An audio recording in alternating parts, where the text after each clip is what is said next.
우리 하나님 말씀 같이 보겠습니다. 하나님 말씀은 고린도전서 6장 1절부터 11절까지 말씀입니다. 고린도전서 6장 1절부터 11절까지 말씀입니다. 신약성경 268페이지 있습니다. 저와 여러분이 한 절씩 교독하겠습니다. 너희 중에 누가 다른 이와 더불어 다툼이 있는데 구태여 불의한 자들 앞에서 고발하고 성도 앞에서 하지 아니하느냐? 성도가 세상을 판단할 것은 너희가 알지 못하느냐? 세상도 너희에게 판단을 받겠거든 지극히 작은 일 판단하기를 감당하지 못하겠느냐? 우리가 천사를 판단할 것을 너희가 알지 못하느냐? 그러하거든 하물며 세상 일이랴. 그런즉 너희가 세상 사건이 있을 때에 교회에서 경히 여김을 받은 자들을 세우느냐? 내가 너희를 부끄럽게 하려 하여 이 말을 하노니 너희 가운데 그 형제 간의 일을 판단할 만한 지혜 있는 자가 이같이 하나도 없느냐? 형제가 형제와 더불어 고발할 뿐더러 믿지 아니하는 자들 앞에서 하느냐? 너희가 피차 고발함으로 너희 가운데 이미 뚜렷한 허물이 있나니 차라리 불의를 당하는 것이 낫지 아니하며 차라리 속는 것이 낫지 아니하냐? 너희는 불의를 행하고 속이는구나. 그는 너희 형제로다. 불의한 자가 하나님의 나라를 유업으로 받지 못할 줄을 알지 못하느냐? 미혹을 받지 말라. 음행하는 자나 우상 숭배하는 자나 간음하는 자나 탐색하는 자나 남색하는 자나 도적이나 탐욕을 부리는 자나 술 취한 자는 모욕하는 자나 속여 빼앗는 자들은 하나님의 나라를 유업으로 받지 못하리라. 같이 읽겠습니다. 너희 중에 이와 같은 자들이 있더니 주 예수 그리스도의 이름과 우리 하나님의 성령 안에서 씻음과 거룩함과 의롭다 하심을 받았느니라. 아멘. 또 코로나가 확산하는 중에 저희가 많은 분들이 지금 백신을 맞고 있는데요. 제가 보니까 우리 교회 성도님들 가운데 한 80% 이상은 접종한 걸로 확인이 됩니다. 백신은요, 전염병에 대해서 인공적으로 면역을 얻기 위해 쓰는 항원입니다. 그래서 백신 접종을 하면 면역이 생겨서 코로나를 예방하고 또 혹 코로나에 걸려도 가볍게 낫기에 저희가 접종을 하는 것입니다. 저도 백신을 맞았는데요. 병원에 가서 백신을 맞기 전에 종이 하나를 주더라고요. 지금 당신 건강 상태가 어떻게 괜찮습니까? 혹시 복용하는 약은 있습니까? 오늘 혈압은 괜찮습니까? 이런 컨디션 또 몸 상태를 확인하는 예진을 하더라고요. 그래서 그 종이를 가지고 의사 선생님한테 딱 가서 보고 이분이 백신을 맞을 만한 컨디션이고 건강한지를 확인하고 백신을 맞습니다. 만약에 간 당일날 건강이 좋지 않아요. 혈압이 높고 당 수치가 높으면 어떻게 하죠? 병원에서 선생님 다음번에 오셔서 건강하실 때 맞으시면 좋을 것 같습니다 하고 아마 연기를 할 겁니다. 왜 그렇습니까? 백신은 건강할 때 맞아야 합니다. 오늘 우리가 읽은 말씀도 마찬가지예요.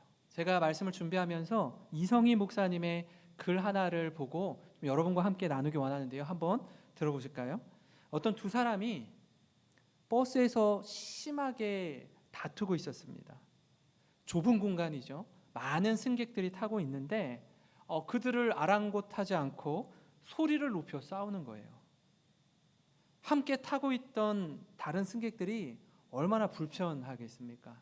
그러던 중 한 중년의 남자가 다음 정류장에 버스가 서자 내립니다. 내리면서 다투는 그들을 향해서 한마디 하고 내리는데요. 제가 이 말에 조금 놀랐습니다. 여기가 교회인 줄 알아! 제가 이 글을 읽으면서 이 내용이 실제로 있던 일인지 아니면 지어낸 이야기인지 모르겠지만 교회가 세상 사람들에게 다툼의 장소로 인식된다라는 건 정말 슬픈 일입니다. 세상에서의 큰 다툼은요, 작게 인식되곤 하지만 교회에서의 작은 다툼은 세상에서 아주 큰 다툼으로 인식됩니다. 교회는요, 작은 다툼이라도 가능한 일어나지 않게 해야 할 책임이 있습니다. 이는 성경이 권하는 명령이기도 합니다. 교회는요, 다툼이 있는 곳에 화평이 되어야 할 줄 믿습니다. 이런 차원에서 우리 교회가 이 고린도전서를 지금 우리가 매주 살펴보고 있는데, 아시는 것처럼 고린도 교회에 굉장히 많은 장점과 성도 한 사람 한 사람이 가지고 있었던 은사들이 있었어요. 근데 그 이야기 아시죠? 빛이 강한 곳에 그림자도 강하다. 좋은 장점이 많은 반면에 또 교회 내에 다툼과 아픔이 그 공동체에 있었습니다. 그리스도의 사랑으로 모인 공동체이고 서로 사랑하며 섬기는 라고 모인 교회에서 왜 다툼이 일어나는 걸까요? 왜 교회가 시기와 미움과 다툼으로 혼란해질까요? 그건요, 주님을 사랑한다라고 모인 성도들 한 사람 한 사람이 주님을 사랑하는 마음을 표현하는 방법이 각기 다르기 때문에 그래요. 사랑의 방법과 표현이 서로 다른 모습으로 나타나는 겁니다. 그래서 뜻하지 않은 오해가 생기기도 하고요. 사실 시간이 지날수록 저분이 왜 저렇게 말씀하시지? 왜 저분이 저렇게 행동하시지? 시간이 지나면서 이유가 있었구나, 이렇게 오해가 이해되기 시작하면 괜찮은데, 시간이 지나면 지나는데도 불구하고 오해가 더 커지는 거예요. 쌓이고 쌓여서 골이 깊어지고 더 큰 다툼으로 번지는 겁니다. 안타깝지만 고린도 교회가 딱 그런 상황에 처해 있었습니다.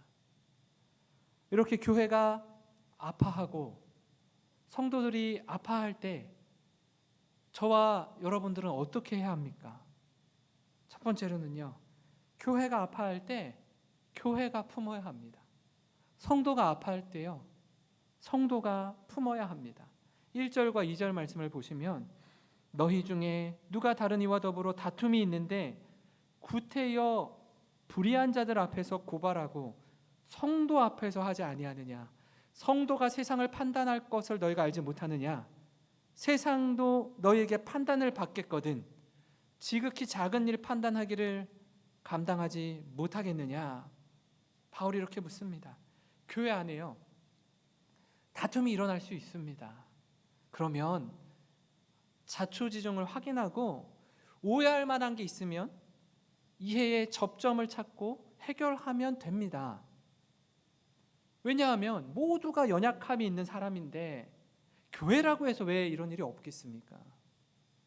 당연히 일어날 수 있고, 또 이런 일을 계기로 교회가 되었든 가정이 되었든 기업이 되었든 한층 더 성장하고 성숙해가는 과정으로 삼으면 좋습니다. 예방주사를 맞는다 생각하면 더없이 좋습니다. 그런 상황 속에 바울이 성도들에게 이렇게 권합니다. 여러분, 만약에 가정에서 남편과 아내가 다투거나 부모 자녀 간에 다툼이 있을 때 이 어려움들을 가정 안에서 해결하셔야지, 이걸 갖고 옆집을 이웃집에 찾아가서 제가 옳습니까? 아내가 옳습니까? 우리 부모가 옳습니까? 자녀가 옳습니까? 당신이 한번 판결해 주십시오 라고 하는 건 아니지 않느냐라고 묻는 겁니다. 마찬가지로 교회에서 일어난 일을 교회에서 품고 해결해야지 세상 법정으로 가는 거 옳지 않다라는 거예요. 너무나 안타까울 뿐 아니라 세상으로 가서 옳고 그름을 판결해 달라고 하는 건 성도로서 부끄러운 일입니다. 그런데요, 이런 모습이 오늘날 교회에도 비일비재하게 일어나고 있습니다. 아파하는 교회, 힘들어하는 교회의 소식을 들으면 얼마나 마음이 아프고 안타까운지 모릅니다. 결국 이 문제가 교회 안에서 해결되지 않아서요, 세상 법정으로 가져가 고소하고 고발하는 모습으로 나타납니다. 이렇게 되면 목회자를 비롯해서 모든 성도들이 끙끙 앓고 신음합니다. 제가 어떤 분을 만났는데 이분이 그러시더라고요. 새벽부터 시작해서 밤 늦은 시간까지 주일날 부부가 나와서 교회를 온종일 섬기셨대요. 어떤 장로님이. 근데 교회가 분란이 있고 두 파로 나뉘어져 있다 보니 예배가 예배답게 드려지지도 못하고 서로 갈등 관계에 있으니까 너무너무 힘들다라는 거예요. 그런 거 있잖아요. 처음에는 예배 드리고 아이들 가르치고 봉사하고 피곤하죠. 그러니까 집으로 돌아갈 때 행복한 피로감이 있었대요. 근데 다투다 보니까 어떤 일이 발생하냐면 예배를 여러 번 드리지도 못하는 상황 아닙니까? 예배를 한 번 드리고 집에 가는데도요, 머리가 깨질 것 같이 아프고 교회 생각만 하면 눈물이 나고 너무너무 힘들어한다라는 이야기를 들은 적이 있습니다. 왜 그렇습니까? 교회 안에 갈등이 왜 생깁니까? 아파하고 힘들어하는 중에도요, 누구 하나 양보하거나 포기하려고 하지 않기 때문입니다. 왜냐하면 내가 옳고 또는 내가 속한 편이 옳다고 믿기 때문이에요. 사랑하는 성도 여러분, 교회가 아파하고 성도가 아파할 때 저와 여러분이 두 팔 벌려 품는 그 사명 감당하기를 바랍니다. 하나님이 우리를 먼저 부르셔서 사랑받게 하신 건 먼저 그 사랑을 받은 우리가 받은 사랑으로 또 다른 성도들을 품으라는 겁니다. 이 마음이 충만하기를 간절히 기도합니다. 사랑으로 섬기는 교회, 눈물 닦아주는 교회 되기를 주님의 이름으로 축원합니다. 그런가 하면 교회가 아파할 때요, 어른이 좀 중심을 잡아주어야 합니다. 오늘 말씀 4절과 5절 말씀을 보시면, 그런즉 너희가 세상 사건이 있을 때에 교회에서 경히 여김을 받는 자들을 세우느냐? 내가 너희를 부끄럽게 하려 하여 이 말을 하노니 너희 가운데 그 형제 간의 일을 판단할 만한 지혜 있는 자가 이같이 하나도 없느냐? 이렇게 묻습니다. 너희가 일상적인 문제에 맞닥뜨릴 때 교회에서 어떤 사람을 세우냐고 물어요. 기본적으로 존경받고 또 지혜를 가진 분을 통해 이 난관을 극복해 가지 않니? 그렇게 되묻는 겁니다. 근데 이런 문제들에 대해서 조율하고 지도할 만한 사람이 어떻게 한 명도 없냐는 거예요. 바울이 조금 더 강하게 그들을 교훈하기를 이건 정말 부끄러운 일이라는 겁니다. 시대를 막론하고요, 어른의 역할은 참 중요합니다. 오래된 마을이나 역사가 있는 교회에 가면 중심을 잡고 위기 때마다 지혜롭게 헤쳐가도록 인도하는 어른이 계십니다.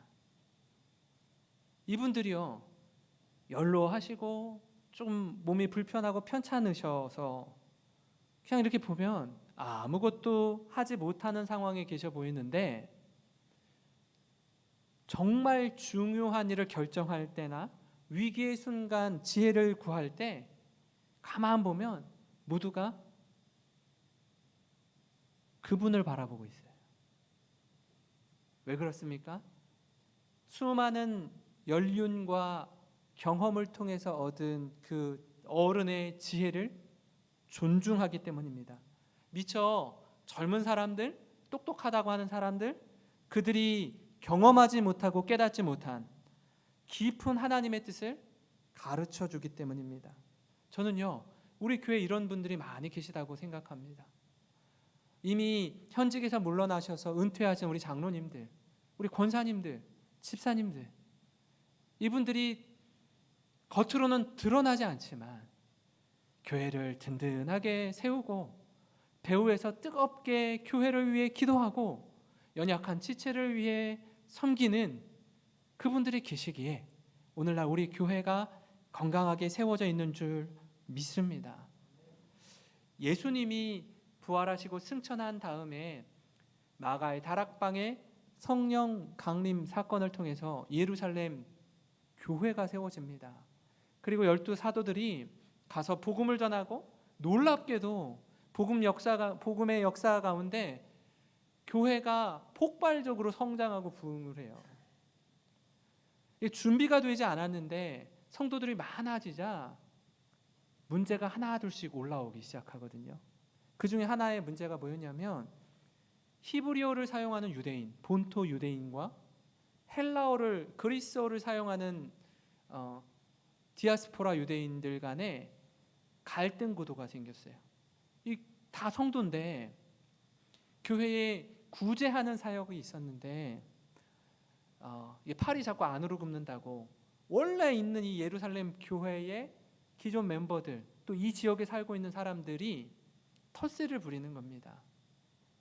그리스어를 사용하는 유대인들의 과부를 구제하는 데서 자꾸 제외시키는 거예요. 그 마음이 상하죠. 그래서 이걸 따져 묻습니다. 어떻게 이런 일이 있습니까? 교회에. 이거 불공평한 거 아닙니까? 그때 원망의 마음이 생기는데요. 사도행전 6장 1절과 2절에 이렇게 표현하고 있습니다. 날이 갈수록 제자들의 수는 늘어만 갔습니다. 그 무렵에 그리스어를 사용하는 유대인들이 히브리어를 사용하는 유대인들에게 불평을 늘어놓았습니다. 그것은 히브리어를 사용하는 본토 유대인들이 매일 음식을 나누어 줄 때 그리스어를 사용하는 유대인 과부들에게는 관심을 쏟지 않아 그들이 배급을 제대로 받지 못했기 때문입니다. 이 관련해서 문제가 발생하는데요. 이 문제를 어떻게 하면 좋을까요? 사도들이 제자를 불러서 이렇게 말합니다. 너희들 가운데 지도자를 세울 텐데 기준이 있다. 어떤 기준이냐면 성령과 지혜가 충만한 사람을 세워라. 그리고 여러 성도들에게 칭찬받는 사람을 세워라. 칭찬받는 거 눈에 확 드러나잖아요. 성령과 지혜가 충만한 사람은 어떤 사람을 세워야 될까요? 디모데 사도행전 6장 3, 4절을 보니까요. 형제들아 너희 가운데서 성령과 지혜가 충만하여 칭찬받는 사람 7을 택하라. 우리가 이 일을 그들에게 맡기고 우리는 오로지 기도하는 일과 말씀 사역에 힘쓰리라 하니. 어떤 사람이 성령과 지혜가 충만한 사람입니까? 디모데 전서 3장 1절부터 4절을 보면 어느 정도 예측이 가능한 자격의 내용이 나오는데요. 이 말은 옳습니다. 어떤 사람이 감독의 직분을 맡고 싶어하면 그는 훌륭한 일을 바란다고 하겠습니다. 그러므로 감독은 책망할 것이 없으며 한 아내의 남편이며 절제하며 신중하며 단정하며 나그네를 대접하며 가르치기를 잘하며 술을 즐기지 아니하며 난폭하지 아니하고 너그러우며 다투지 아니하며 돈을 사랑하지 아니하며 자기 가정을 잘 다스리며 언제나 위엄을 가지고 자녀들을 순종하게 하는 사람이라야 합니다. 다시 말해서 성령 충만한 사람이란 삶 속에서 드러나는 열매를 통해서 누구나 알 수 있게 되고 이를 보고 성도들에게 칭찬받는 사람을 의미합니다. 우리 교회에도요. 이런 어른들이 계셔서 교회가 아파하고 성도가 아파할 때 그 중심을 잘 잡아주시기를 소망합니다. 신앙적인 연륜이 성품 속에 잘 묻어나와서 그리스도인의 인격과 성품을 통해 누구라도 귀 기울여 들을 수 있는 영적으로 성숙한 어른이 되시길 주님의 이름으로 축원합니다. 우리가 지금 교회가 아파할 때 또는 성도가 아파할 때 어떻게 해야 되는지 지금 살펴보고 있습니다. 그 첫 번째는 다름 아니라 교회가 또는 성도가 품어야 한다라는 겁니다. 힘들어하는 지체를 내버려 두지 않고 사랑으로 섬기며 눈물로 위해 기도하고 품는 교회가 되기를 소망합니다. 그런가 하면 교회가 아파할 때요, 어른이 중심으로, 어른이 중심을 잘 잡아주어야 합니다. 이 문제가 굳이 세상 법정으로 가서 이야기하지 않아도 이 분쟁이 일어난 그 현장에 모두가 공히 인정하고 존경할 만한 어른이 계셔서 중심을 바로 잡아주고 하나님의 말씀이 우리 내면에 자리 잡도록 하는 그런 어른이 있기를 소망합니다. 마지막으로 하나는요, 교회가 아파할 때 함께 아파해야 합니다. 너무나 중요한 원리입니다. 제가 이 구 도심에 가서 식사를 할 때가 있는데요, 아마 그곳이 이전에는 이 군산의 중심가라고 들었습니다. 근데 지금 코로나가 계속 지속돼서 그런지 몰라도 점포들이, 가게들이요, 하나 둘씩 문을 닫는 집들이 있더라고요. 근데 한 집이 문을 닫으면 이 집은 어려움을 겪어서 이렇게 문을 닫고 우리 집은 살았으니 괜찮다, 그 생각은요 오래 가지 못합니다. 점점점 전염되듯이 그곳이 점점점 어려워지는 걸 제가 눈으로 봤거든요. 교회도 마찬가지예요. 누군가 아파하고 힘들어할 때 나는 해당이 안 되니까, 나는 아프지 않으니까, 나는 상처받지 않았으니까 다행이다 생각하면 안 돼요. 함께 울고 함께 웃는 공동체는요, 누가 힘들 때 같이 아파하고 힘들어하는 겁니다. 바울이 이렇게 이야기하는데요, 7절 8절에 이렇게 여러분 사이에서 서로 고소하는 일이 발생하였다는 사실은 이미 여러분이 패배했음을 의미합니다. 이렇게 되느니 차라리 악한 일을 당하는 편이 낫지 않겠습니까? 아니면 속임을 당하는 쪽이 낫지 않겠습니까? 여러분 스스로가 불의를 행하고 속이고 있습니다. 그것도 성도들끼리 말입니다. 바울이 고린도 성도들을 향해 따끔하게 일침을 놓습니다. 피차 고소하고 다투는 그것만으로도 이미 너희가 졌다라는 거예요. 지금 누구를 대상으로 고소하고 고발하느냐 하면 성도들끼리 하는 겁니다. 어려움과 다툼이 벌어진 현장이 교회요, 우리 안에 문제가 있고 어려움이 발생했는데 그때 해결의 실마리를 풀어야 하는 사람들이 우리들인 거예요. 근데 이게 우리들 안에서 해결이 안 되는 상황입니다. 나름 알아듣게 설명한다고 이야기하는데도 불구하고 서로 못 알아듣고 기차 레일처럼 계속 평행선을 달리는 겁니다. 그럼 어떻게 하라는 거예요? 한편이 저주라는 겁니다. 지는 게 이긴다는 거예요. 그렇게까지 해서 이길 것 같으면 이미 진 거란 얘기입니다. 그 지는 게 이기는 거라는 말이 있지 않습니까?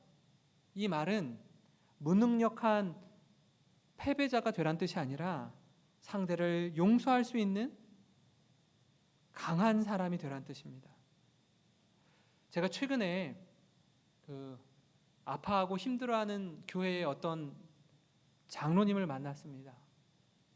교회가 어떻게 저렇게 힘들게 됐는지 이야기를 쭉 듣다가 이분이 너무너무 힘들어 하시는 거예요. 그렇게 행복하고 교회를 섬기고 하나님 예배하는 것이 그렇게 즐거웠는데 지금 교회 가는 게 전쟁터 가는 것 같고 예배 한 번 드리는 게 이렇게 힘들 줄 몰랐다는 거예요. 그래서 얘기를 쭉 듣는데요, 이 예배를 과연 하나님 받으실까? 교회 성도들이 너무너무 힘들어하지 않을까? 여기에서 목사가 성도를 놓고 이쪽 두 줄은 이 목사가 말씀을 전하고요, 이 두 줄은 저기에서 또 다른 목사가 같은 공간인데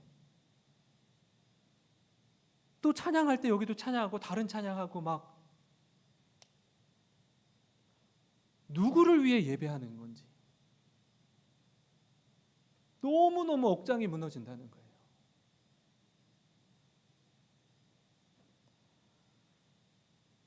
과연 하나님이 기뻐하실까? 사랑하는 성도 여러분, 바울이 말하든 차라리 우리가 악한 일을 당하고 속임을 당하는 게 낫습니다. 그 사춘기 접어든 아이들이 때로는 부모님께 거짓말할 때가 있잖아요. 엄마, 나 문제집 사야 되니까 얼마 주세요. 나 학원 가야 되니까 학원비 얼마 주세요. 나 학용품이 떨어졌으니까 얼마 주세요. 이거 얼마 되지 않았는데 돈을 준 지가, 부모가 다 알거든요. 근데 아이가 거짓말할 때가 있어요. 그때 어떻게 하죠? 부모님들이 속아주죠. 뭐 어디 쓰려나 보다 하고 한번 눈 감아줄 때가 있죠. 차라리 기다려주고 조금 더디 가도 같이 가고 하라는 겁니다.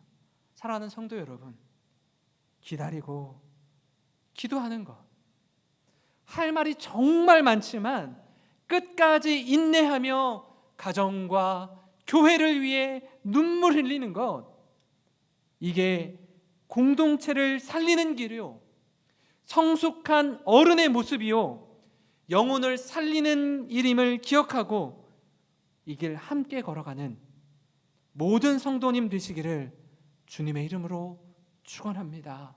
축원합니다.